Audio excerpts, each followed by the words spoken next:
Hi guys, நம்ம இன்னைக்கு வீடியோவில் என்ன பார்க்க போகிறோம்னா சிசிடிவி ஒயருக்கு வந்து எப்படி வந்து கனெக்ஷன் பண்ண போகிறோம், சிசிடிவி ஒயரை வச்சு எப்படி வந்து பிஎன்சியும் டிசி பின்னும் கனெக்ட் பண்ணுறது அப்படின்றத பார்க்க போகிறோம்.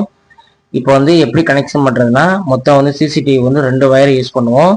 ஒன்று வந்து CAT6 கேபிளும், இன்னொன்று 3+1 கேபிளும் யூஸ் பண்ணுவோம். இப்போ வந்து CAT6 கேபிள் வந்து நம்ம யூஸ் பண்ணல, 3+1 கேபிள் தான் யூஸ் பண்ண போகிறோம்.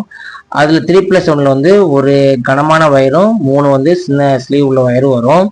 அதில் கனமான வயரில் வந்து நம்ம வந்து அந்த பிளாக் உள்ள கனமான வயர் வந்து வீடியோவுக்காகவும், மிச்சம் 3 வந்து 3ல் வந்து 2 பாசிட்டிவ்க்கும் பாசிட்டிவ் நெகட்டிவும், ஒன்று வந்து ஆடியோ கொடுக்குறக்காண்டி பண்ணுறது. பழைய கேமராவில் வந்து கேமரா ஆடியோ தனியாக எடுப்போம். இப்போ வர கேமராவில் இன்பில்டாக மைக் இருக்கனால நமக்கு வந்து தனியாக ஆடியோ தேவையில்லை. இப்போ வந்து நம்ம என்னென்னா எப்படி லைன் கொடுக்க போகிறோம்னு பார்க்க போகிறோம்.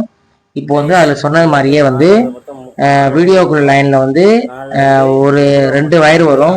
ஒரு ஸ்லீவ் எடுத்து ஒரு வயரில் வந்து நம்ம வந்து உள்ள காப்பர் கம்பி மாதிரி இருக்கும். அந்த வயரில் வந்து பாசிட்டிவாக வந்து அது பிஎன்சி பாசிட்டிவும், ஸ்லீவ் வந்து நெகட்டிவும், இன்னும் 2 வயரில் மொத்தம் மிச்சம் 3 வயர் இருக்கும். அந்த 3 வயரில் வந்து எல்லோ வயரை வந்து நம்ம கட் பண்ணிடலாம், ஏன்னா நமக்கு ஆடியோ தேவையில்லை.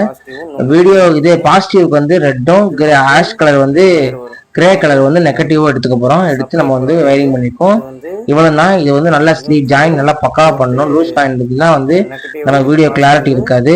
இந்த வீடியோ பிடிச்சிருந்துச்சுன்னா ரெக்ஸ்மன் டெக்னாலஜி சேனலை லைக் பண்ணுங்கள், கமெண்ட் பண்ணுங்கள், உங்கள் ஃப்ரெண்டுக்கு வந்து இந்த வீடியோவை ஷேர் பண்ணுங்கள். தேங்க்யூ.